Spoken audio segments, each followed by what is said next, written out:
Tout ce que vous croyez savoir sur cet oiseau, symbole de fidélité, est un mensonge élégant, y compris sa fidélité. On l'a peinte sur des cartes postales comme l'emblème du cœur constant, brodé sur le linge, chanté dans les proverbes. Et puis les géméticiens ont ouvert son nid. Ce qu'ils y ont trouvé a fait d'elle l'une des héroïnes les plus scandaleuses de l'ornithologie moderne. Alors, la connaissons-nous vraiment, cette silhouette qui fend le ciel de nos cours chaque printemps?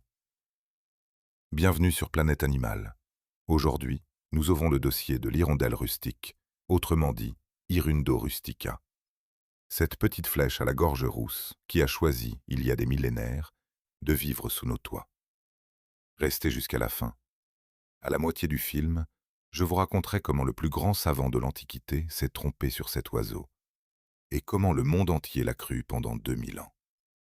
Regardez-la un instant. Cette silhouette qui trace des courbes au-dessus de votre cour, chaque printemps, depuis toujours. Le dos d'un bleu-noir profond qui accroche le soleil comme de l'encre renversée sur du métal. La gorge et le front d'un roux chaud, couleur de châtaigne mûre. Le dessous clair. Et derrière, ce détail que même les enfants reconnaissent. Une longue queue fourchue, deux fines banderoles qui s'écartent au vent comme les extrémités d'un ruban. Retenez bien cette queue, nous y reviendrons plus d'une fois. Et un jour, elle nous dira de sa propriétaire une chose que vous n'attendez absolument pas. Maintenant, prenez-la dans votre main.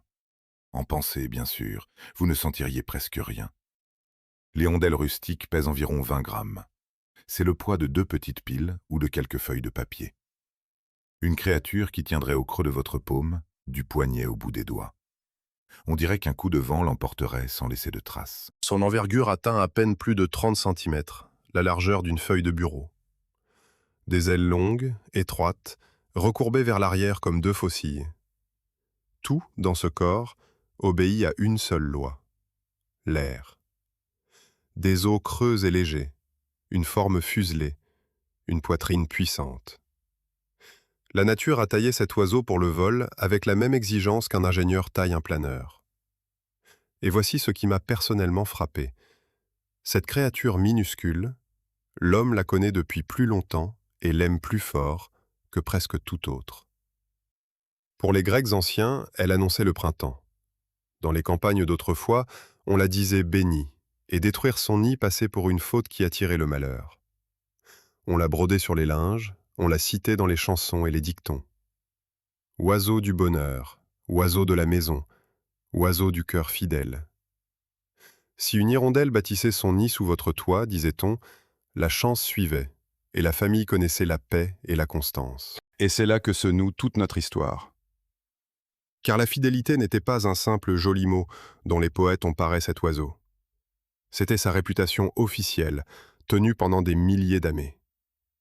Un couple qui revient d'année en année au même nid. Un mâle et une femelle qui bâtissent ensemble, qui nourrissent ensemble. Quelle image plus convaincante du dévouement. Les hommes regardaient cela et voyaient le miroir de leurs propres idéaux. L'hirondelle est devenue un symbole non pas parce qu'on l'avait étudié, mais parce qu'on avait envie d'y croire. Retenez cette envie de croire. C'est elle, et non l'oiseau, qui a créé la légende.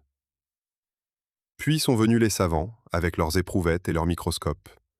Et l'oiseau paisible et dévoué de la carte postale s'est transformé en l'un des personnages les plus troublants de la biologie contemporaine. Dans quelques minutes, vous saurez pourquoi les généticiens ont qualifié cet oiseau fidèle de l'un des plus infidèles qui soit. Mais pour que cela vous bouleverse vraiment, il faut d'abord comprendre qui elle est. Je l'avoue, quand j'ai commencé à me pencher sur ce sujet, une sensation ne me lâchait pas. Celle d'avoir côtoyé quelqu'un toute ma vie et de découvrir soudain que je n'en connaissais que le portrait officiel. L'hirondelle de votre enfance, c'est la vue depuis la rue. Il y a aussi ce qui se passe à l'intérieur du nid, dans l'air, dans ses voyages à travers la moitié de la planète. Et c'est là que se cache l'être véritable. Elle est répandue comme peu d'oiseaux le sont. Elle niche dans presque tout l'hémisphère nord, en Europe, en Asie, en Amérique du Nord. Partout où il y a des hommes avec leurs bâtiments, des champs ouverts et un ciel plein d'insectes, il y a une hirondelle. Elle a depuis longtemps cessé d'être un simple oiseau sauvage. Il y a des millénaires, quand les hommes ont commencé à bâtir des granges, des étables et des écuries, L'hirondelle a emménagé chez nous. Les falaises et les parois rocheuses où ses ancêtres collaient leurs nids, elle les a échangées contre les poutres sous nos toits. Elle a choisi de vivre à nos côtés. Et cela, nous le verrons tout à la fin, comptera bien plus qu'on ne l'imagine. Mais avant de la regarder dans l'âme, arrêtons-nous sur son corps et sur son élément. Car presque tout, dans le caractère de l'hirondelle, de la tendresse à la cruauté, pousse à partir d'un seul fait. Sa vie entière se déroule dans l'air. Si l'on vous demandait d'imaginer une créature qui ne se pose presque jamais, vous auriez du mal à concevoir mieux qu'elle. Elle mange en vol, elle boit en vol, elle se baigne en vol. Pour elle, la terre n'est pas une maison, plutôt une contrainte agaçante. Et puisqu'il est question de silhouettes dans le ciel, réglons tout de suite une confusion qui poursuit l'hirondelle toute sa vie. Il existe là-haut un autre oiseau qu'on lui attribue sans cesse, le martinet. Si vous vous êtes déjà disputé pour savoir lequel des deux venait de passer au-dessus du toit, sachez que vous n'êtes pas seul. On les confond partout. Alors retenez quelques repères simples et vous ne vous tromperez plus jamais. D'abord, la queue. L'hirondelle porte cette fameuse fourche à longue banderole. Le martinet, lui, a la queue plus courte, en petits coins, sans ses fils qui traînent. Ensuite, la manière de voler. Le martinet, ce sont des faucilles pures et un vol strident en larges arcs, presque sans battement quand il plane. L'hirondelle voltige plus doucement, plus capricieusement, bat des ailes plus souvent, tourne plus volontiers au ras du sol et de l'eau. Enfin, le repère le plus sûr. Vous verrez l'hirondelle posée sur un fil, sur une branche, au bord d'un toit ou à terre, où elle récolte la boue de son nid. Le martinet, lui, ne se pose pour ainsi dire jamais. Et maintenant, ce qui renverse toute l'intuition. L'hirondelle et le martinet ne sont même pas de proches parents. Ils se ressemblent, non parce qu'ils sont de la même famille, mais parce que la nature les a façonnés pour une seule et même tâche. La vie dans l'air. L'hirondelle appartient aux passereaux. C'est une cousine des oiseaux chanteurs qui nous sont familiers, les moineaux, les mésanges, les étourneaux. Le martinet se tient dans un tout autre coin de l'arbre du vivant. Ses plus proches parents ne sont pas les moineaux, mais les colibris. Deux êtres semblables comme des jumeaux, séparés par des millions d'années d'évolution, arrivés à la même forme, chacun de son côté. Deux flèches dans le ciel. Aucun lien de sang. Ce qui les unit n'est pas l'origine, mais la contrainte. Et cela, si vous voulez, c'est une petite répétition de toute notre histoire. Car avec l'hirondelle, il nous faudra plus d'une fois séparer ce qui semble de ce qui est vraiment. Puisque nous parlons de qui est parent de qui, fermons encore une confusion, celle qui vit dans presque chaque cour. Autour de nous, l'hirondelle rustique n'est pas seule. Le plus souvent, elle voisine avec l'hirondelle de fenêtre, au ventre d'un blanc pur et au croupion marqué d'une tache éclatante, dont le nid est presque une maisonnette de terre fermée. Il y a aussi parfois l'hirondelle de rivage, qui ne bâtit rien du tout et creuse des galeries dans les berges de sable, élevant ses petits sous-terres dans le noir. Nous nommons d'un seul mot bref toute une tribu bariolée répartie sur la moitié de la planète, comme si tous se ressemblaient. Or chacun a sa maison, son écriture, sa vie. Remarquez bien cette leçon. L'apparence trompe, même chez les oiseaux.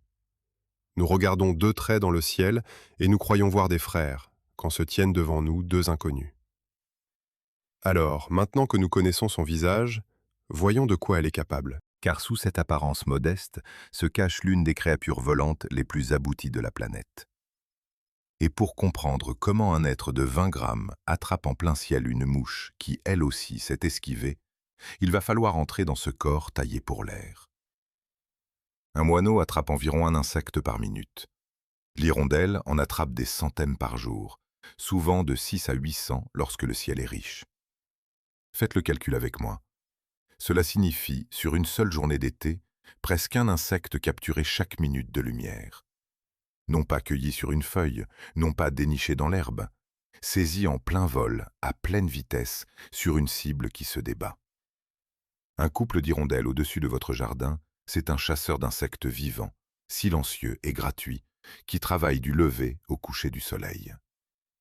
Là où volent les hirondelles, il y a nettement moins de moucherons, moins de mouches autour du bétail, moins de moustiques au-dessus de la mare. Les paysans le savaient bien avant toute science, et ils protégeaient leurs hirondelles non par pure superstition. L'oiseau sous le toit était utile. Mais posons tout de suite la question qui rend cet exploit presque incompréhensible. Une mouche n'est pas une proie immobile. Elle vire, elle plonge, elle se jette de côté, et elle le fait avec une brusquerie déconcertante. Pour l'attraper, il ne suffit pas d'être rapide. Il faut répéter ses embardées plus vite qu'elle ne les invente. Comment un être de 20 grammes gagne-t-il chaque jour des centaines de ces duels? Gardez cette question en tête. La réponse tient dans 3 pièces d'ingénierie assemblées. Commençons par les ailes. Longues, étroites, taillées en lame de faux, elles ne sont pas faites pour planer ni pour économiser l'énergie, comme celles d'un rapace qui tourne au-dessus d'un champ. Elles sont faites pour l'accélération et le virage. En vol de croisière tranquille, l'hirondelle avance à la vitesse d'un cycliste, disons une trentaine de kilomètres à l'heure.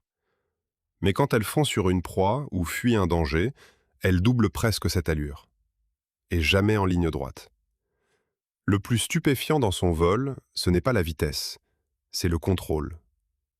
En une fraction de seconde, elle pivote presque sur place, plonge, se jette de côté, contourne un obstacle à pleine course. Chaque battement est une secousse, chaque virage à la limite du possible. Voici la deuxième pièce, cette fameuse queue fourchue que je vous ai demandé de retenir dès le début. On la croit décorative, elle est bien davantage. C'est un gouvernail, et un gouvernail d'une finesse redoutable. En écartant et en refermant ses banderoles, l'hirondelle module le flux d'air derrière elle plus délicatement que le gouvernail d'un avion.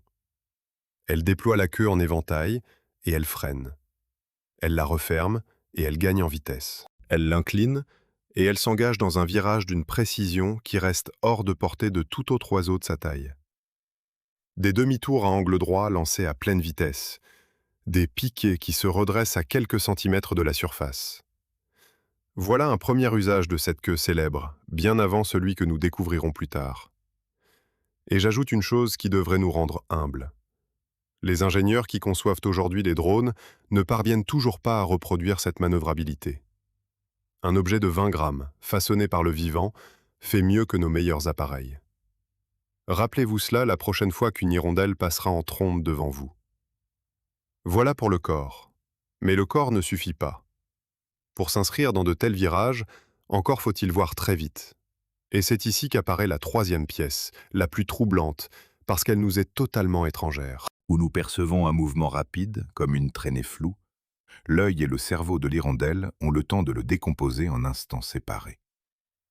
Les oiseaux, en général, distinguent les mouvements vifs bien mieux que nous. Pour l'hirondelle, un moucheron lancé dans l'air n'est pas une tache brouillée, mais une cible nette, qu'on peut suivre et qu'on peut intercepter. Selon certaines estimations, elle traiterait l'information visuelle sur le mouvement plusieurs fois plus vite que nous. Essayez de vous représenter ce que cela veut dire. Vous voyez une mouche filer comme un point brusque, à peine perceptible. Elle voit cette même mouche comme vous verriez une balle de tennis en plein jour. Nette, avec son volume, sa trajectoire, sa vitesse lisible d'un coup. Son temps semble s'écouler plus lentement que le nôtre, et cette lenteur lui donne, à chaque assaut, une longueur d'avance. Assemblez maintenant les 3 pièces. Les ailes en lame, la queue gouvernail, Et l'œil qui voit le monde au ralenti. Vous obtenez un chasseur dont les échecs sont rares. Voilà comment un être de 20 grammes gagne ses centaines de duels quotidiens. La question du début trouve sa réponse, et elle est d'une élégance mécanique presque insolente. Alors regardons ce que cette machine fait de sa maîtrise, car elle en tire une conséquence extraordinaire. Elle ne se contente pas de chasser dans l'air, elle y accomplit tout. Elle boit sans se poser, elle descend au ras de la rivière ou de l'étang, file à la surface et cueille au vol une gorgée d'eau d'un simple effleurement du bec. L'affaire ne dure qu'une fraction de seconde, elle ne ralentit même pas. Si vous clignez des yeux, vous avez manqué l'instant. Imaginez que vous couriez à pleine vitesse, que vous vous penchiez vers un ruisseau, que vous buviez une gorgée et que vous poursuiviez votre course sans trébucher. Pour nous, c'est impossible. Pour elle, c'est la routine, répétée des dizaines de fois par jour. Et elle se baigne de la même manière. Elle touche la surface du ventre l'espace d'un instant, comme un galet lancé en ricochet, et la voilà de nouveau dans l'air, mouillée et propre. Une toilette complète en une demi-seconde, là où il nous faudrait bien davantage. On pourrait croire que ce bain relève du confort. Il relève de la survie. Un plumage sale ou collé perd ses propriétés aérodynamiques. Une hirondelle au plumage négligé vole moins bien, chasse moins et perd la compétition. L'entretien des plumes n'est donc pas une coquetterie. C'est une révision technique, rapide, quotidienne, obligatoire. Tout, chez cet oiseau, revient à la même exigence. Rester impeccablement taillé pour l'air, sous peine de mourir de faim. Car voilà le revers de tant de perfection. Cette même créature, si souveraine là-haut, devient gauche et vulnérable dès qu'elle touche le sol. Ses pattes sont minuscules, faites pour s'agripper, non pour marcher. À terre, elle se déplace mal et s'envole avec peine. La machine parfaite a un point faible, et ce point faible porte un nom. La Terre. Et pourtant, elle est bien obligée d'y descendre. Non pour marcher, non pour se reposer. Pour une raison plus impérieuse, qui va nous entraîner vers la chose la plus laborieuse de toute son existence. Descendons avec elle, jusqu'à la bout d'une flaque. Les chimpanzés savent bâtir un abri sommaire. Les castors savent élever un barrage. Aucun oiseau chanteur ne construit sa maison comme celle-ci, en la sculptant, goutte après goutte, dans la boue d'une flaque. Regardez ce nid que vous avez vu 1000 fois sans jamais vraiment le regarder. Une coupe soignée collée à une poutre, sous un toit de grange, contre un mur, sous un pont ou une corniche. Simple d'aspect, et bâtie de la manière la plus difficile qu'on puisse imaginer. L'hirondelle ne transporte pas de brindilles, comme tant d'autres. Elle construit avec de la terre humide, qu'elle transforme elle-même en matériau. Elle descend à la flaque, au bord de l'étang, à l'ornière détrempée d'un chemin. Elle prend au bec une petite boule de boue, y mêle parfois sa salive et des brins d'herbe pour la solidité, et repart vers la maison en devenir. Elle colle cette boule au mur et repart en chercher une autre. Et encore, et encore. Combien de fois, pour élever un seul nid, un couple accomplit environ 1300 allers-retours, parfois davantage. 1300 fois voler à la flaque, prendre la boue, revenir, coller. Chaque boulette est minuscule, de la taille d'un pois. Et voici la question qui devrait nous arrêter. Pourquoi tant de peine? Pourquoi cette créature, qui domine l'air avec une telle aisance, s'astreint-elle à la corvée la plus ingrate qui soit, quand 1000 autres oiseaux se contentent de brindilles empilées? Gardez cette question. Nous verrons que la réponse ne tient pas dans la boue, mais dans un choix bien plus ancien. Songez à l'échelle. Ramenons ces 1300 voyages à notre taille. Imaginez que vous construisiez votre maison en portant le mortier à pleine poignée, une poignée à la fois, sur plusieurs kilomètres à chaque trajet. Voilà ce qu'accomplit un oiseau de 20 grammes, en une semaine ou deux. Les deux parents travaillent ensemble, côte à côte, tôt le matin, quand la boue est encore humide de rosée. C'est l'un des rares moments où l'on peut surprendre l'hirondelle au sol, elle qui vit dans l'air. Si vous habitez près d'un lieu où elle niche, allez voir à l'aube. Près de la flaque la plus proche, des dizaines de petits oiseaux bleus s'affairent à terre, prennent, façonnent, repartent. Un chantier miniature. Avec des maçons de 20 grammes. Quand la coupe est prête, on la garnit à l'intérieur. De l'herbe sèche d'abord, puis des plumes, beaucoup de plumes. Et ici, un détail que des observateurs attentifs ont relevé. Les hirondelles apprécient particulièrement le crin de cheval, ou une matière semblable, longue et souple. Elles entressent le rebord du nid et cela forme comme un filet de sécurité. Les petits déjà grands, qui remuent près du bord, en tombent moins souvent. Une petite ruse que l'oiseau ne conçoit pas comme un dessin, mais qui fonctionne comme un dessin. L'évolution a récompensé celle qui tissait un peu plus solidement, et l'habitude s'est fixée. Voilà, à mon sens, l'un des faits les plus sous-estimés de toute cette histoire. Nous appelons instinct une chose qui ressemble à de l'intelligence, et nous passons devant sans nous retourner.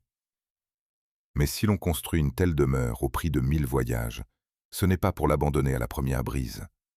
Et c'est ici que le nid révèle sa vraie fonction, qui n'est pas seulement d'abriter, mais de durer. Car les hirondelles ne reviennent pas simplement à leur pays natal. Elles reviennent à ce nid précis. D'une année sur l'autre, l'oiseau qui a passé l'hiver tout au sud de l'Afrique, à des milliers de kilomètres, retrouve le chemin du retour et se pose contre la même poutre, la même grange où il a élevé ses petits l'an passé. Près de la moitié des couples se réinstallent dans le nid exact de l'année précédente. Si l'abri a tenu, on le restaure. On nettoie, on vérifie les parois, on renforce le rebord de boue fraîche. Le nid n'est pas une construction jetable, c'est une maison entretenue au fil des ans. Et pourtant, cette même hirondelle si obstinée sait aussi tout abandonner en un instant. Si le nid s'infeste de tiques ou d'autres parasites, elle le quitte sans hésiter et en bâtit un neuf. Même après 1300 voyages, même après une semaine de labeur. Car les parasites sont une mort lente pour les petits. Ils sucent le sang, affaiblissent, ralentissent la croissance. L'oiseau le sent et il tranche. Repartir de zéro, perdre du temps, mais sauver la couvée. La santé des petits l'emporte sur le travail déjà investi. Savoir lâcher ce qui vous tue pour recommencer ailleurs. Un talent qui force le respect quand on y songe. Voilà donc pour la fidélité au lieu. Une fidélité réelle, mesurable, prouvée. Et c'est précisément elle qui a donné naissance à la légende. L'homme voyait un couple revenir chaque année au même nid, et il en tirait la conclusion évidente. Ce sont les deux mêmes, dévoués à leur maison et l'un à l'autre. Retenez bien cette conclusion. Elle est logique, elle est belle. Et elle se révélera vraie seulement à moitié. L'oiseau est bel et bien fidèle à son lieu, mais fidèle à son partenaire. Cela, c'est une toute autre question, et sa réponse nous attend un peu plus loin. Reste que ce lieu où elle s'acharne à revenir, où l'a-t-elle appris? Car l'hirondelle d'aujourd'hui n'a pas toujours vécu sous nos toits. Remontons le fil, très loin en arrière. Bien avant les granges, bien avant les ponts, ses ancêtres collaient déjà leur coupe de boue. Non pas sur nos poutres, mais sur les parois des falaises et à l'entrée des cavernes, partout où une surface verticale offrait un surplomb qui protégeait de la pluie. Le geste est le même depuis des temps immémoriaux. Seul le support a changé. Et il a changé du jour où nous sommes apparus dans son paysage. Quand les hommes ont commencé à dresser des murs, des étables et des greniers, l'hirondelle y a vu des falaises artificielles, plus sèches, plus sûres, plus abondantes que toutes les vraies. Elle a fait ses valises et s'est installée. Ce passage des cavernes aux constructions humaines compte parmi les adaptations les plus réussies de toute l'histoire des oiseaux. Aujourd'hui, la quasi-totalité de ces hirondelles nichent sur des ouvrages bâtis par nous. Les grottes ne leur servent presque plus. Nous sommes devenus, sans l'avoir voulu, leur habitat idéal. Et cette histoire d'apparence, souvenez-vous-en, court d'un bout à l'autre de sa biographie. Le même oiseau, selon les continents, ne se ressemble pas tout à fait. On dénombre plusieurs sous-espèces de l'hirondelle rustique, réparties d'un bout à l'autre du monde. Elles diffèrent par la longueur des banderoles de la queue, par la teinte du ventre, par l'intensité de la couleur. C'est au fond le même oiseau, qui s'est adapté à des régions distinctes et qui, dans chacune, se présente un peu autrement. Ailleurs, la femelle apprécie surtout une longue queue.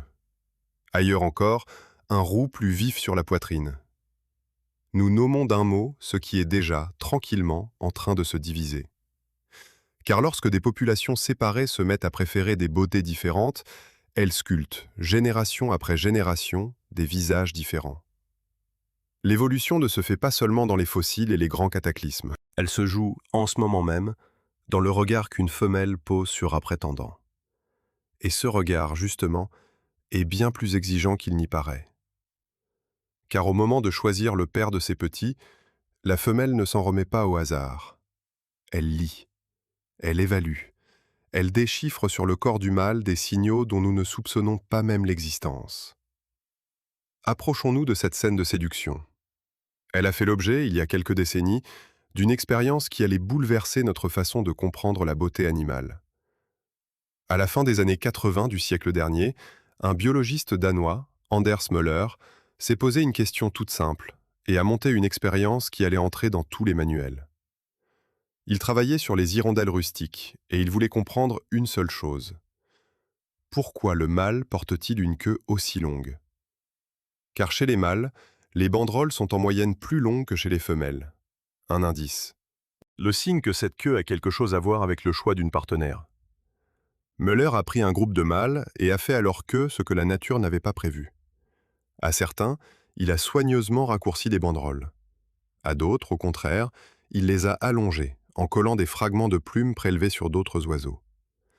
Puis il a regardé comment se déroulait la saison des uns et des autres. Le résultat fut d'une netteté stupéfiante.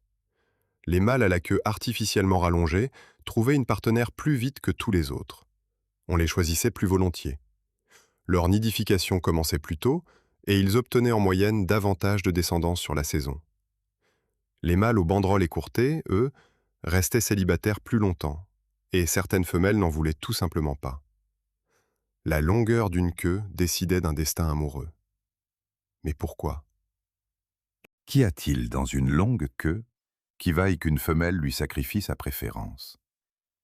Gardez cette question un instant, car la réponse va nous mener bien au-delà d'une simple affaire d'esthétique, et elle a un nom que les biologistes emploient avec précaution: le signal honnête. Voici l'idée. Une queue longue, régulière, symétrique, c'est un luxe que tout le monde ne peut pas s'offrir. Pour faire pousser et entretenir de telles banderoles, il faut être sain, vigoureux, agile, exempt de parasites, capable de se nourrir malgré ce poids supplémentaire traîné dans le dos. Un oiseau malade ou faible ne tiendra tout simplement pas une belle et longue queue. C'est comme courir un marathon avec un sac sur les épaules. Si un mâle peut se permettre ce luxe tout en restant rapide, rassasié et vif, alors ses gènes valent quelque chose. Et la femelle le comprend, non par le raisonnement, mais par un instinct affûté au fil d'un temps immense. La queue, donc, ne peut pas mentir. Elle dit honnêtement la qualité de son porteur. C'est une sorte de certificat médical qu'on ne peut ni acheter ni falsifier, parce qu'il pousse à même le corps. Et le corps ajoute d'autres lignes à ce certificat. Les chercheurs ont remarqué que la symétrie compte autant que la longueur. Si un mâle est infesté de parasites, ses plumes poussent plus lentement et moins régulièrement. Une banderole devient un peu plus courte que l'autre. La femelle voit cela. Elle ne consulte pas d'analyse. Elle regarde la symétrie et un mâle déséquilibré perd la compétition. Jusqu'aux petites taches blanches sur les plumes de la queue, que l'on a reliées à une meilleure résistance aux parasites rongeurs de plumes, plus ces taches sont nettes, plus le mâle est sain. Pour la femelle, c'est un dossier médical entier, lu d'un seul coup d'œil, sans un mot. Voilà donc pour ce que nous voyons. Mais l'hirondelle, elle, voit davantage. Et c'est ici que l'histoire prend un tour qui m'a personnellement laissé songeur. Imaginez que vous ayez regardé le monde toute votre vie à travers une vitre un peu dépolie, sans le savoir, et qu'à côté de vous vive une créature pour qui cette vitre est transparente. Elle perçoit les couleurs qui, pour vous, n'existent tout simplement pas. Eh bien, par rapport à l'hirondelle, c'est nous qui regardons à travers le verre dépoli. Notre œil possède 3 types de récepteurs de couleurs. Nous voyons le rouge, le vert, le bleu et toutes leurs combinaisons. Cela nous paraît un monde riche et nous le croyons complet. Mais les oiseaux, l'hirondelle comprise, possèdent un 4e type de récepteur. Ils captent l'ultraviolet, cette lumière plus courte que le violet, celle qui nous demeure entièrement invisible. Là où nous voyons un dos noir et brillant, elle voit un éclat que nous ne pouvons même pas imaginer. Notre cerveau n'a pas de nom pour lui.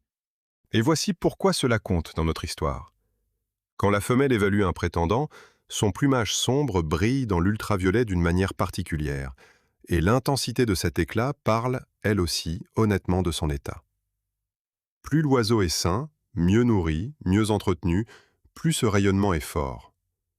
Un mâle terne dans l'ultraviolet, c'est un mâle chez qui quelque chose ne va pas, même si, à nos yeux, il ressemble trait pour trait à son voisin. Rassemblez maintenant tout cela. Voyez le travail délicat qu'accomplit la femelle en 1 seconde quand elle pose les yeux sur un candidat. La longueur de la queue, sa symétrie, l'éclat ultraviolet de la plume, le roux de la gorge. Plusieurs signaux honnêtes d'un coup. Un dossier complet, déchiffré d'un regard, sans un son. Et falsifier tout cela à la fois est impossible. Je vous le dis franchement, nous avons peint cet oiseau, chanté cet oiseau pendant des siècles. Et pendant tout ce temps, la vraie conversation entre le mâle et la femelle se tenait dans une langue que nous n'entendions pas, et dans des couleurs que nous ne voyions pas. Nous étions comme un sourd à la fête d'autrui. On voit que quelque chose se passe, on voit du mouvement, de l'agitation, mais la musique elle-même nous échappe. Puisque nous en sommes à observer patiemment ce que d'autres ne voient pas, permettez-moi une pause. Si des hirondelles reviennent chaque printemps chez vous, dites-le en commentaire. Sont-elles encore nombreuses là où vous vivez, ou les voyez-vous se raréfier d'année en année? Racontez ce que vous remarquez sous votre propre toit. Vos observations, mises bout à bout, en disent parfois plus long qu'une étude.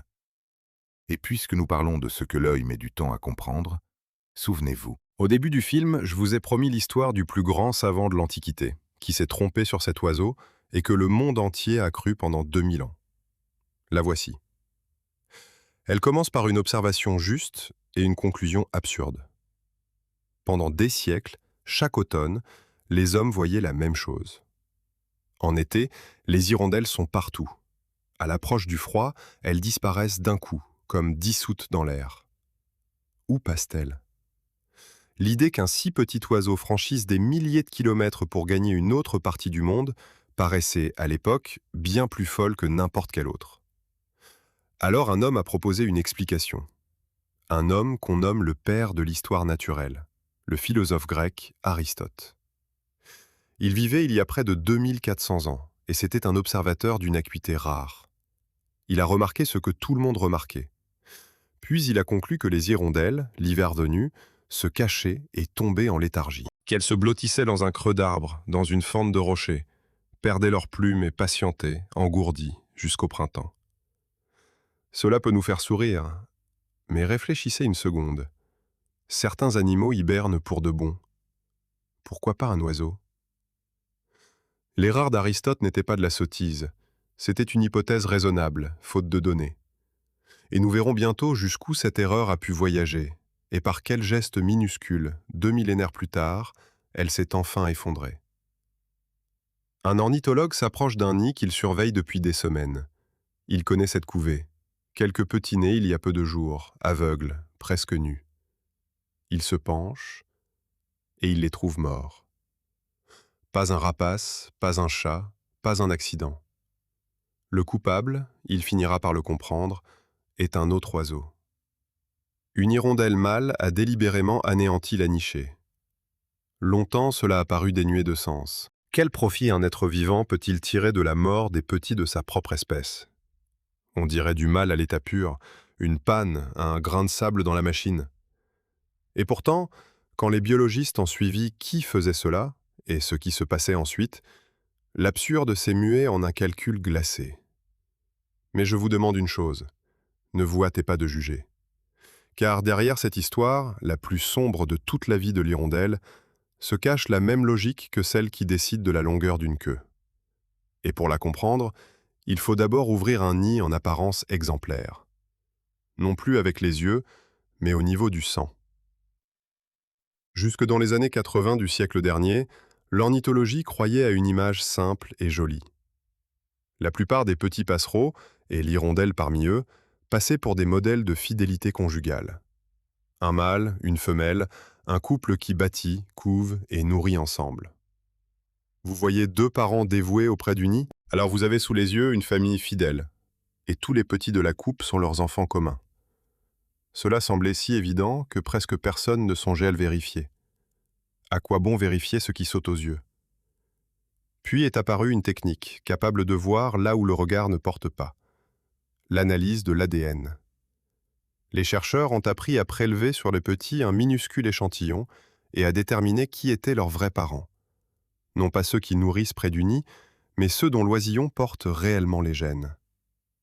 Et lorsqu'on a appliqué cette méthode aux hirondelles rustiques, à ces symboles de la constance, le résultat fut d'abord difficile à croire. Dans les nids de ces oiseaux monogames et modèles, on a trouvé des enfants étrangers. Beaucoup d'enfants étrangers. Selon les populations, le tableau variait, mais l'ordre de grandeur était le même. Une part notable des petits, dans un nid domé, n'avait pas été conçue par le mâle qui gardait ce nid et le nourrissait. En moyenne, on parlait d'un quart, parfois d'un tiers des oisillons. Dans certaines études nord-américaines, la proportion grimpait plus haut encore. Autrement dit, dans un nid où 2 parents dévoués s'affairent près de la poutre, il arrivait qu'un petit sur 3, voire davantage, ait été conçu ailleurs. Voici ce qu'ont compris les biologistes. Oui, l'hirondelle forme un couple. Elles nouent ce que l'on appelle une monogamie sociale. Les deux tiennent leur ménage ensemble, élèvent la couvée ensemble, restent unis toute la saison. Mais le couple social et la fidélité véritable, cela s'est révélé être deux choses bien distinctes. Femelle comme mâle, à l'occasion, s'accouplent au dehors, avec les voisins de la colonie.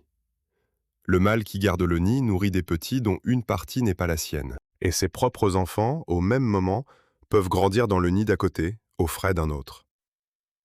Rappelez-vous à présent cette longue queue et cet éclat ultraviolet dont nous parlions. Tout se met en place. Le mâle le plus éclatant, le plus longuement queue, ne trouve pas seulement une compagne officielle plus vite, il devient aussi, plus souvent, le père secret des petits dans les nids d'autrui. Et les femelles de ces nids, qui ont épousé un partenaire plus ordinaire, ne laissent pas passer l'occasion d'avoir un enfant du beau voisin. Pour que leurs petits emportent dans l'avenir ces gènes superbes, même si c'est un autre qui les nourrira. Ici, je dois m'arrêter et dire une chose importante. Si tout cela vous semble être de la trahison, de l'infidélité, quelque chose de honteux, écartez ce sentiment. L'hirondelle n'a pas nos notions de fidélité et de trahison. Ni serment, ni morale, ni culpabilité. Il n'y a qu'une logique ancienne.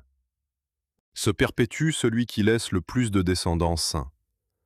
La femelle qui conçoit un petit du meilleur mâle et le mâle qui disperse ses gènes dans plusieurs nids ne font que jouer à un jeu dont les règles n'ont pas été écrites par eux, mais par des millions d'années de sélection. Nous avons accroché à cet oiseau notre étiquette de fidélité. Il ne l'avait pas demandé. Le juger selon nos mesures, c'est reprocher à la rivière de couler vers le bas. Et cette même arithmétique nous ramène au nid que nous avons ouvert au début, à ces petits trouvés morts. Les chercheurs décrivent ce comportement sous un nom, l'infanticide lié à l'accouplement.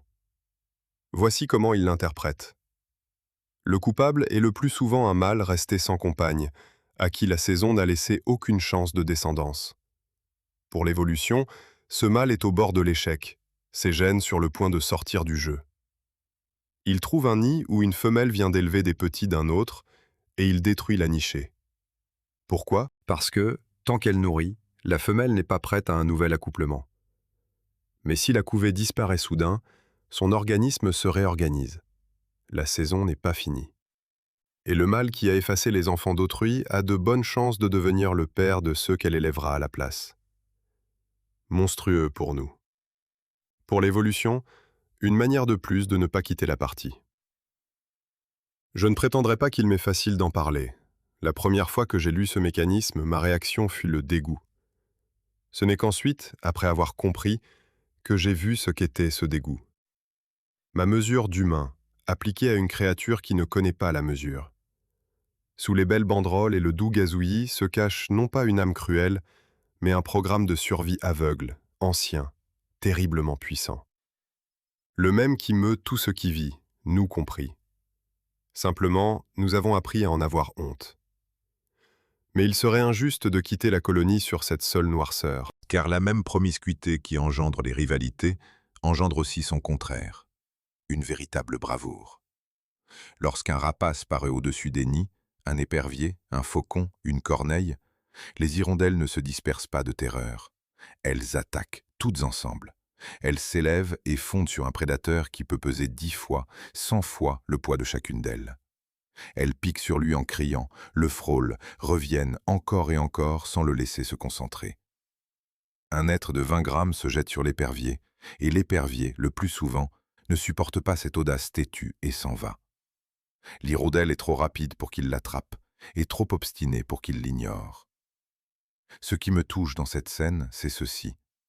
Le même oiseau qui, tout à l'heure, dérobait une plume au voisin, se jette une seconde plus tard, elle contre elle avec ce même voisin, sur l'ennemi commun. Rivalité au-dedans, cohésion contre la menace du dehors. Deux faces d'une seule médaille, frappées par la même logique de survie. De la multitude des petits égoïsmes naît une force commune. Voilà pour l'aujourd'hui. Reste que nous avons laissé Aristote sur son erreur, et une erreur pareille ne s'effondre pas toute seule. Il aura fallu, pour la battre, un objet dérisoire posé sur une patte d'oiseau. Suivons ce fil jusqu'à son dénouement. 2000 ans. C'est le temps qu'a vécu l'erreur d'Aristote. Songez à cette durée. Pendant 2 millénaires, des hommes sérieux ont écrit dans des traités savants que l'hirondelle passait l'hiver endormie au fond des étangs, enfouie dans la vase. On trouvait même des témoins pour jurer qu'ils avaient retiré de l'eau des oiseaux engourdis. L'autorité du philosophe était si grande, et la vérité si invraisemblable, qu'un oiseau de 20 grammes volant jusqu'à l'autre bout de l'Afrique paraissait, aux gens d'autrefois, plus insensé encore qu'un sommeil dans la boue. Comment un mensonge pareil s'effondre-t-il enfin? Non par une théorie, mais par un objet minuscule, posé sur une patte. Au début du XXe siècle, les chercheurs se sont mis à baguer les oiseaux, à leur passer à la patte un léger anneau numéroté. L'idée était simple: reprendre l'oiseau ailleurs, lire le numéro et savoir d'où il venait. Et un jour, une hirondelle baguée en Angleterre fut retrouvée à des milliers de kilomètres, tout au sud de l'Afrique. Une petite bague avait fait ce que 2000 ans de raisonnement n'avaient pu faire. Elle montrait le chemin de l'oiseau, noir sur blanc. Mais laissons un instant ces voyages, nous y reviendrons, car cette histoire pose une question plus vertigineuse encore. Pour trouver sa route à travers un continent, l'hirondelle doit d'abord percevoir le monde. Et son monde à elle n'est pas le nôtre.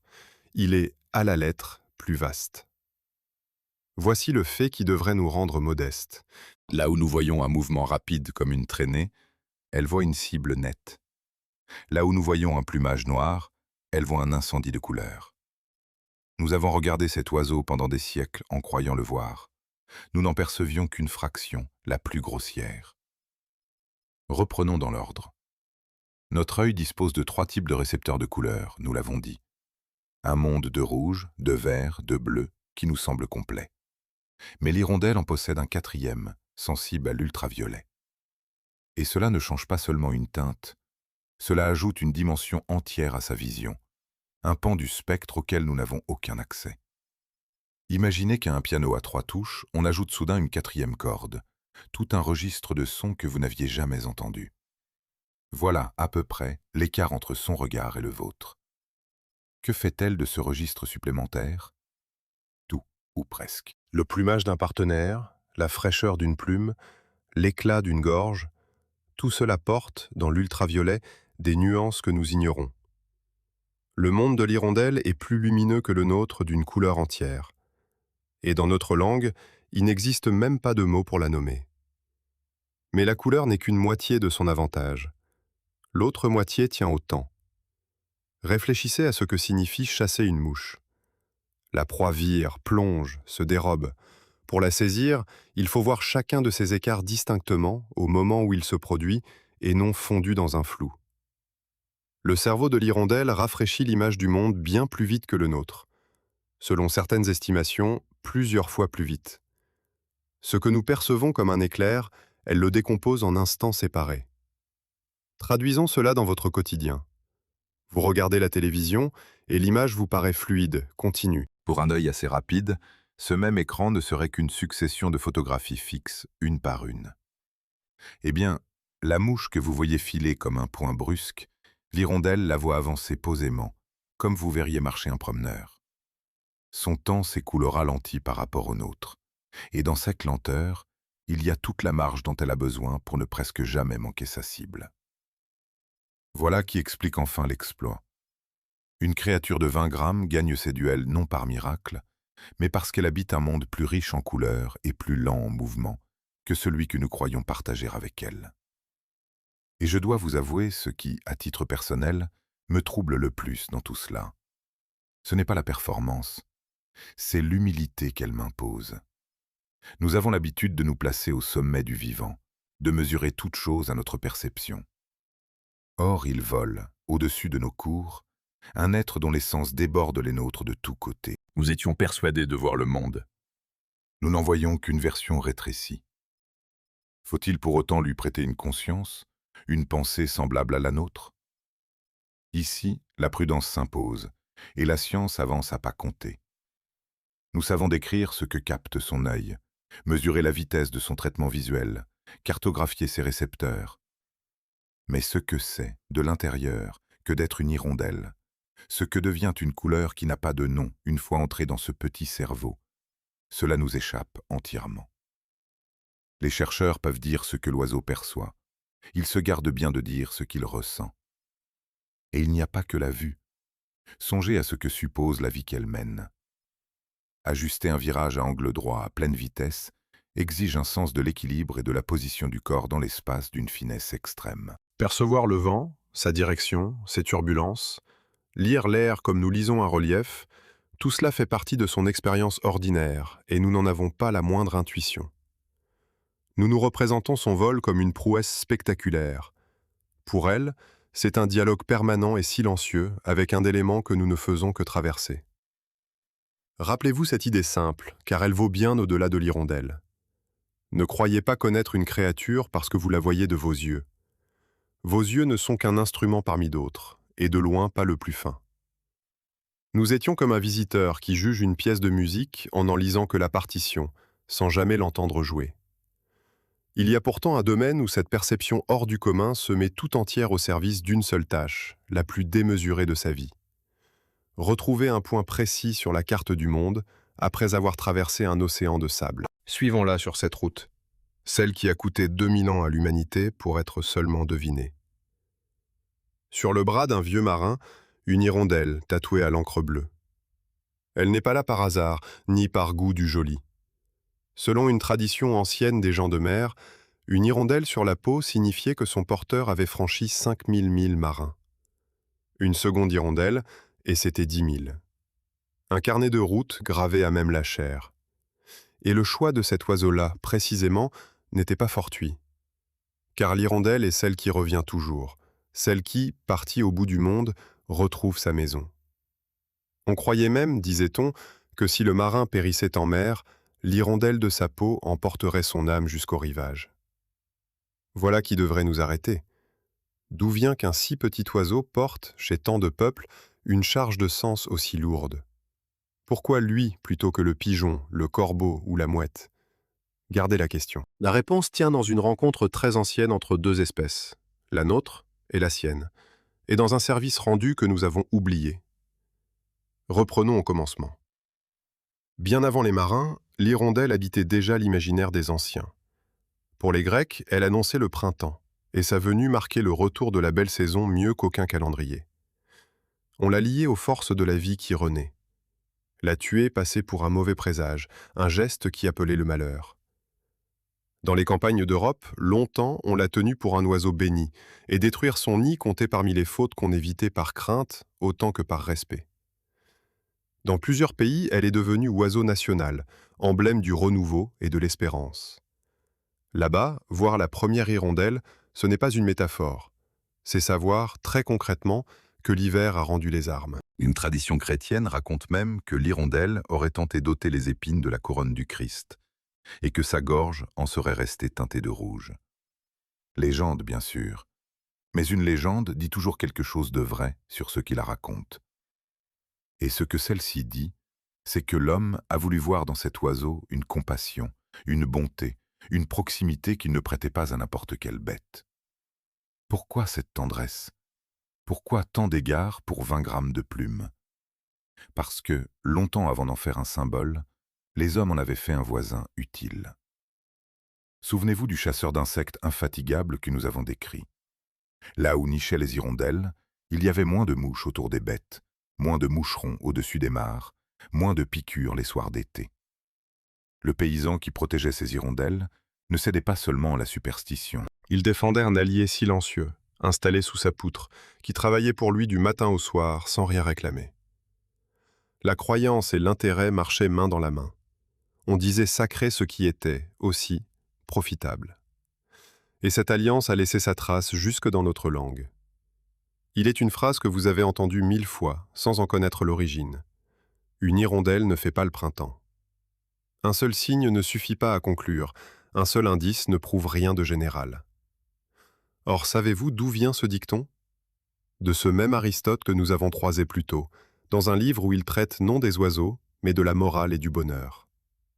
Il y écrivait qu'un seul jour heureux ne fait pas une vie heureuse, comme une seule hirondelle ne fait pas le printemps. Et voici l'ironie que je trouve, je l'avoue, savoureuse. L'homme qui nous a légué cette leçon de prudence, ne pas généraliser à partir d'un seul cas, est le même qui a conclu d'une seule observation que les hirondelles dormaient dans la vase. Il nous a mis en garde contre l'erreur qu'il allait commettre. Une hirondelle ne fait pas le printemps, disait-il, avant de faire, à lui seul, 2000 ans d'égarement. Prenons un instant pour mesurer l'étrangeté de tout cela. Voilà un oiseau que nous avons brodé sur nos linges, gravé sur la peau de nos marins, peint sur nos cartes de vœux, inscrit dans nos proverbes et nos emblèmes nationaux. Nous en avons fait le porteur de la fidélité, de l'espérance, du retour, de l'âme même. Et pendant tout ce temps, l'être réel, celui qui volait au-dessus de nos têtes, menait une existence dont pas un de nos symboles ne disait la vérité. Nous aimions l'image, nous ne connaissions pas l'oiseau.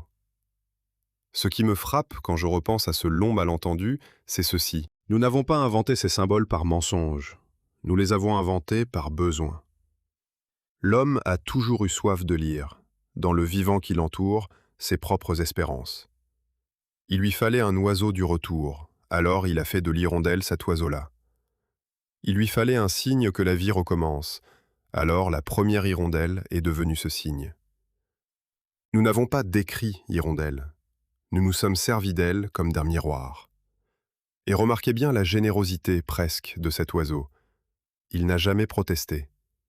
Il a supporté nos serments, nos vertus, nos légendes, sans rien y comprendre et sans rien nous devoir. Il a continué, sous nos poutres, à mener sa vie exacte, réglée par des lois plus vieilles que toute morale. Pendant que nous chantions sa fidélité, il jouait la partie des gènes. Pendant que nous célébrions sa douceur, il livrait au ciel ses combats. Il était tout à la fois bien moins que notre symbole et infiniment plus. Il y a pourtant un point sur lequel nos ancêtres ne se trompaient pas. Ils avaient raison d'y voir l'oiseau du retour. Car de tous les prodiges de cette créature, celui-là est peut-être le plus grand, et c'est aussi le plus longtemps resté hors de notre portée. Cette hirondelle qui revient, printemps après printemps, à la même poutre, d'où revient-elle au juste? Et comment, sans carte ni guide, retrouve-t-elle une grange précise à l'autre bout d'un continent? C'est là, enfin, qu'il faut la suivre, jusque dans le ciel, au-dessus du sable. Une jeune hirondelle vole seule au-dessus du désert. C'est son premier grand voyage, et personne ne la guide. Sous elle, à perte de vue, le sable. Devant elle, le vent se lève, épaissit, se charge de poussière. La voilà jetée d'un côté, puis de l'autre. Elle perd de l'altitude, la regagne, la repère encore. Un être de moins de 30 grammes, plus léger qu'une pièce de 2 euros, contre un mur de sable, de vent et de chaleur. On dirait une barque minuscule dans une tempête à démater un navire. Sauf que la barque a la taille de votre poing, et qu'elle n'a pour tout moteur que 2 ailes et une volonté de vivre. Voici ce qu'il faut comprendre d'abord. Cette hirondelle ne traverse pas le désert avec des réserves. Elle le traverse à vide. La plupart des oiseaux migrateurs, avant la grande route, s'empiffrent et doublent presque leur masse. Ils font le plein de graisse, ce carburant qui permet d'avaler des milliers de kilomètres sans manger. L'hirondelle, elle, ne le peut pas. Et c'est là que se pose la question qui rend son voyage presque incompréhensible. Comment franchir 10 000 kilomètres, dont un océan de sable, sans une mouche ni une goutte d'eau, quand on part le ventre vide? Gardez la question. La réponse tient dans une stratégie unique et dans un pari renouvelé chaque jour. Pourquoi ne peut-elle pas se lester de graisse comme les autres? Parce que sa manière de chasser exige une manœuvrabilité absolue. Le moindre gramme de trop, c'est de la vitesse perdue, de la précision perdue, de la proie manquée. Une hirondelle alourdie est une hirondelle lente. Une hirondelle lente est une hirondelle affamée. Alors elle a inventé autre chose. Elle mange en chemin. Elle vole de jour et non de nuit comme la plupart des migrateurs, au ras des champs, des fleuves et des côtes, et cueille les insectes en pleine migration. Elle déjeune, dîne et soupe en vol, tout en traversant un continent. Imaginez un marathonien qui courait sa course et se préparerait à manger en même temps, sans jamais s'arrêter. Cela paraît absurde. C'est pourtant, jour après jour, ce qu'elle accomplit.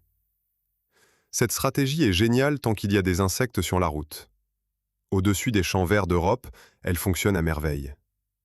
Mais la route ne passe pas que par des champs. Elle passe par le Sahara. le plus grand désert chaud de la planète. Et là, la stratégie du repas en chemin se heurte à un vide total. Pas d'insectes, pas d'eau, pas d'ombre. Pour franchir cet espace, il faut à l'hirondelle plusieurs jours de vol au-dessus d'une fournaise, où le sol peut dépasser 50 degrés. Plusieurs jours sans manger, à lutter contre la déshydratation, alors que son corps minuscule perd son eau à toute allure. Beaucoup n'y parviennent pas. Épuisée, à bout de force, elle tombe dans le sable et ne se relève pas. Ce passage est un tamis. Chaque année, il ne laisse filer que les plus robustes, les plus chanceuses, les plus endurantes. Et quand elle atteint enfin, de l'autre côté, la première eau, ce n'est plus l'élégante virtuose du ciel. Elle se jette vers la surface, presque à la verticale, et boit, boit, boit. Ce n'est pas de la soif, c'est un sauvetage. Le désert est franchi, mais il reste encore des milliers de kilomètres jusqu'au nid. Le sable, ce n'était que le milieu du chemin. Vient alors ce qui, à mon sens, dépasse tout le reste.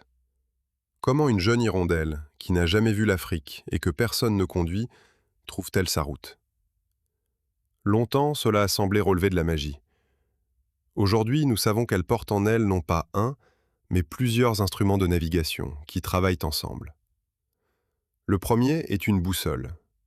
Une véritable boussole magnétique, intégrée à l'oiseau. La Terre est enveloppée d'un champ magnétique, celui-là même qui oriente l'aiguille d'une boussole ordinaire. L'hirondelle le perçoit. Comment? La science le débat encore, mais l'hypothèse dominante est fascinante.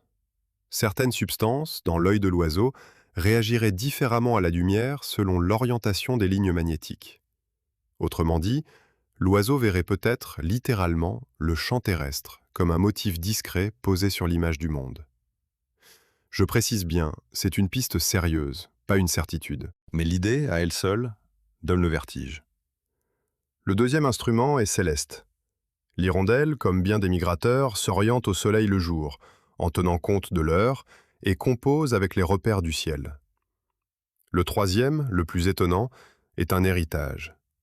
Le cap général et la durée du premier voyage sont inscrits dans ses gènes. La nature a doté l'oisillon d'une sorte de programme. Vole dans cette direction, à peu près ce temps-là. Ce programme ignore les détails, ne connaît ni chaque fleuve, ni chaque montagne, mais il donne un cap et une distance. Cela suffit pour qu'un novice, seul, atteigne l'hivernage de ses ancêtres. Ensuite seulement, la route une fois parcourue, l'oiseau retiendra les repères du paysage et ne volera plus à l'aveugle, mais en reconnaissant son chemin. Rassemblez tout cela. Une boussole dans l'œil, une carte dans le ciel, un programme dans les gènes, une mémoire du terrain déjà foulé. Et vous mesurez ce qui se cache sous ce front sans poids. Il y a même, dans ces voyages, un raffinement qui défie la logique. Au retour, au printemps, une partie des hirondelles ne reprend pas la route de l'allée. Elles font un large détour vers l'ouest, longent la côte atlantique de l'Afrique, remontent par la péninsule ibérique. Sur la carte, c'est un crochet, plus long que la ligne droite. Mais le long de ce crochet, au printemps, les insectes s'éveillent plus tôt et le vent souffle dans le dos. Le chemin courbe, où l'on trouve à manger et le vent pour soi, l'emporte sur le chemin droit, où attend la faim. Nous mesurons l'intelligence à la taille du cerveau. Celui de l'hirondelle est plus petit qu'une noisette, et cette noisette résout des problèmes de logistique et de navigation qui, chez nous, ont exigé des satellites et des cartes. Voilà qui me remet, chaque fois, à ma place. Mais ce voyage prodigieux a désormais un ennemi que ni le vent ni le sable n'avaient prévu. Un ennemi qui ne se voit pas depuis le ciel, et qui vide peu à peu la route de sa nourriture. Descendons du ciel, revenons dans nos cours, car c'est là, sous nos toits, que se joue aujourd'hui le sort de l'hirondelle. Posez la question à quelqu'un d'un peu âgé, et presque tous vous répondront la même chose. Dans mon enfance, il y avait des hirondelles partout. Des nuées entières au-dessus du village, un nid sous chaque toit, des fils électriques noirs d'oiseaux le soir venu. Et aujourd'hui, elles se sont faites rares. Ce n'est pas une illusion de la mémoire, ni la nostalgie d'un temps perdu, c'est la vérité. Et derrière elles se cachent des chiffres qui glacent. Au Canada, la population de l'hirondelle rustique a chuté de plus des 3/4 en une quarantaine d'années. les 3/4. En Europe, on estime le recul à près de la moitié depuis le milieu des années 70. Réfléchissez à ce que cela signifie. Vos grands-parents voyaient 2 fois plus d'hirondelles que vous. Et vos enfants, peut-être, en verront 2 fois moins encore. Comment expliquer une telle disparition? L'oiseau, lui, n'a pas changé. C'est toujours la même créature, endurante, rusée, courageuse, qu'il y a 1000 ans. Gardez cette question. La réponse ne tient pas à l'hirondelle. Elle tient à nous, et à 3 causes qui se nouent en une seule chaîne. La première, et sans doute la plus grave, c'est la nourriture. L'hirondelle vit d'insectes, vous vous en souvenez. Toute son existence repose sur le fait qu'il vole, dans l'air, assez de mouches, de moucherons, de moustiques. Or, les insectes s'effondrent. Des études menées en Europe ont mesuré une chute massive de la masse totale des insectes volants, par endroits de plus de la moitié, en quelques décennies à peine. Le ciel se vide, littéralement. Et un ciel vide, pour un chasseur de l'air, cela veut dire la faim. D'où vient ce vide?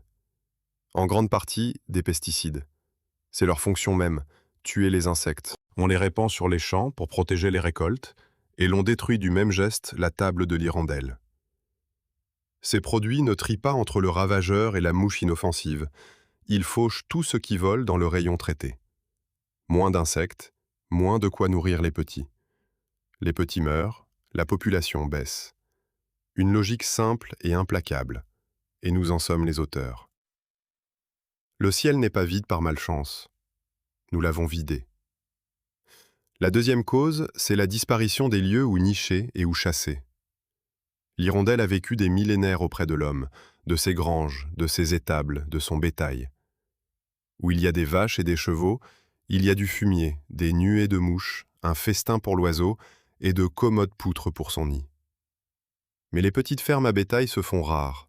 Elles cèdent la place à d'immenses complexes fermés où l'oiseau ne peut plus entrer. En Italie, une étude a relevé une chute de moitié en une dizaine d'années seulement, liée à l'arrêt de l'élevage sur les exploitations. Quand les vaches ont quitté l'étable, les mouches ont disparu. Quand les mouches ont disparu, les hirondelles ont suivi. Une ferme sans bétail est une ferme sans hirondelles. Et nos maisons neuves, nous les bâtissons lisses, propres, sans fente ni corniches commodes sous lesquelles coller une coupe de boue. L'hirondelle a franchi 10 000 kilomètres et le désert, et à la place de son ancienne demeure se dresse un mur de verre où la boue n'accroche pas. Nous avons fait le ménage, et nous avons, sans le vouloir, expulsé un locataire installé là depuis des millénaires. La troisième cause est la plus sournoise, car elle ne se voit pas à l'œil. Souvenez-vous du voyage et de cette règle. Le printemps, le long de la route, doit coïncider avec l'éveil des insectes. Or, avec le réchauffement, le printemps arrive désormais plus tôt en Europe, et le pic des insectes s'est déplacé vers l'avant. Mais le chemin depuis l'Afrique, lui, n'a pas raccourci, et l'horloge intérieure de l'oiseau se règle plus lentement que le climat ne change. Les chercheurs nomment cela un décalage, une désynchronisation entre l'oiseau et sa nourriture. Résultat, les hirondelles risquent d'arriver et d'élever leurs petits une fois passé le moment où les insectes étaient les plus abondants. Songez à ce que cela veut dire, très concrètement. Les petits éclosent, et la table qui devait crouler sous les mets est déjà à moitié desservie. Ce décalage frappe la survie des oisillons de façon invisible, mais sans pitié. La nature avait, pendant des millénaires, tenu ces 2 horloges synchrones. En quelques décennies, nous les avons déréglées. Additionnez tout cela, moins de nourriture, moins de maisons, un tempo faussé. Et vous comprenez pourquoi le ciel se vide au-dessus de la cour. Je dois avouer une chose. Quand j'ai appris que cette hirondelle de mon enfance, que je croyais éternelle, allant de soi, pouvait un jour simplement ne plus revenir, quelque chose s'est serré en moi. Nous chérissons rarement ce qui a toujours été là, et pourtant ce qui était là, c'était un prodige. Faut-il pour autant baisser les bras? Non, et c'est peut-être la seule bonne nouvelle de tout ce chapitre. Car si le mal vient de nous, le remède aussi est en partie entre nos mains, et il est étonnamment léger. Ne pas abattre un nid, même s'il salit un peu le mur, les petits grandissent vite et s'envolent. Fixer, sous une corniche ou un avant-toit, une simple planchette où l'oiseau accrochera plus aisément sa coupe. Moins de produits chimiques au jardin, et donc plus d'insectes dans l'air. Laisser un coin de cour un peu plus sauvage, une flaque après la pluie, celle-là même où elle prend sa boue. Là où des bénévoles posent des nichoirs artificiels, l'hirondelle les accepte volontiers. Des riens pour nous, et pour elle, la vie même. Nous voici donc revenus à notre point de départ, au bout d'un long chemin. À l'oiseau de la carte postale, symbole de fidélité, de tendresse, de foyer. En route, tout s'est fissuré. La fidélité s'est muée en infidélité cachée. La tendresse a côtoyé le meurtre. La belle queue s'est révélée un argument qui tait le caractère. Et vous avez peut-être, à un moment, éprouvé une amertume. Nous a-t-on trompés? Regardons cela bien en face. Il est temps de répondre à la question posée tout au début. Elle ne chante pas comme le rossignol. Elle ne plane pas majestueuse comme l'aigle. Elle n'a ni le plumage éclatant du perroquet, ni le regard grave du hibou, ni la grâce lente du héron. Elle est petite, discrète, ordinaire, si l'on ne regarde qu'en surface. Et pourtant, aucun de ces oiseaux prestigieux ne fait ce qu'elle fait. Non, on ne nous a pas trompés. Voilà ma réponse à la question du début. Nous avons aimé cet oiseau sans le connaître, ce qui n'est pas tout à fait la même chose. La fidélité, l'infidélité, la tendresse, la cruauté, ce sont nos mots, nos mesures. Nous avons pris un oiseau et l'avons habillé d'un costume humain. Nous lui avons prêté des serments, des idéaux, une morale qu'il n'a jamais réclamée et qu'il est incapable de comprendre. Et quand la science lui a retiré ce costume, nous nous sommes indignés, comme s'il nous avait trahis. Mais trahir, seul le peut celui qui a donné sa parole. L'hirondelle n'a jamais rien promis, et voici ce qui me semble essentiel. Ayant appris ces lois, plus anciennes que toute morale, je ne l'ai pas aimée moins, je l'ai aimée plus justement. Car songez à qui elle est réellement. Une créature de 20 grammes, qui bâtit sa maison au prix de 1000 voyages jusqu'à la boue, qui voit des couleurs dont nous sommes privés, et le temps plus lentement que nous. Qui trouve sa route à travers un continent entier, en lisant le ciel et, peut-être, le champ magnétique de la Terre. Qui franchit le plus grand désert de la planète presque sans manger, et recommence chaque année, 8 fois dans une vie, sans jamais se plaindre. Est-ce moins digne d'admiration que la carte postale? La vraie hirondelle n'est pas en dessous de la légende, elle est sans commune mesure plus intéressante. Et voici enfin ce pourquoi il valait la peine de faire tout ce chemin. De tous les lieux de la terre, de toutes les falaises, de toutes les grottes, de tous les pays où elle aurait pu bâtir, l'hirondelle choisit depuis des millénaires notre maison. Elle s'est installée près de l'homme de son plein gré. Quand elle colle sa coupe sous votre toit, elle ne cherche pas seulement une poutre, elle vous accorde une confiance, la plus ancienne qui soit, née du temps lointain où les hommes et les hirondelles ont, pour la première fois, partagé un même abri. Nos ancêtres le sentaient, eux qui tenaient pour une faute de détruire son nid. Ils percevaient ce que notre agitation nous a fait oublier. Cet oiseau a choisi d'être à nos côtés.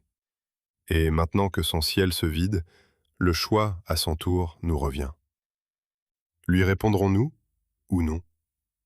Reprenons, une dernière fois, la mesure de ce petit être.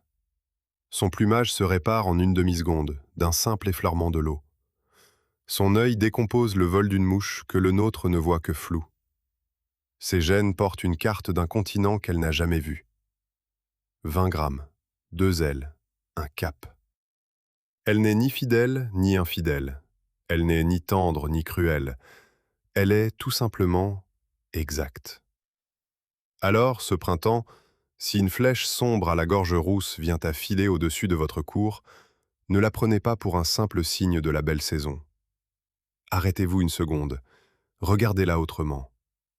Cette petite voyageuse vient, à l'instant, de rentrer seule d'Afrique. Elle a traversé le désert, bu à peine, lu sa route dans les étoiles, et retrouvé, parmi tous les toits du monde, précisément le vôtre. Au-dessus de votre tête, en ce moment même, ce piant un morceau de ciel qui se souvient du chemin. Je vous avais promis, au début, qu'à la fin de ce film, vous regarderiez la première hirondelle avec d'autres yeux. Il me semble que vous avez désormais tout ce qu'il faut pour cela. Merci d'être resté jusqu'ici. Si cette histoire a changé votre regard sur un oiseau si familier, laissez un pouce, abonnez-vous à la chaîne, et l'on se retrouvera bientôt pour une autre vie racontée sans phare.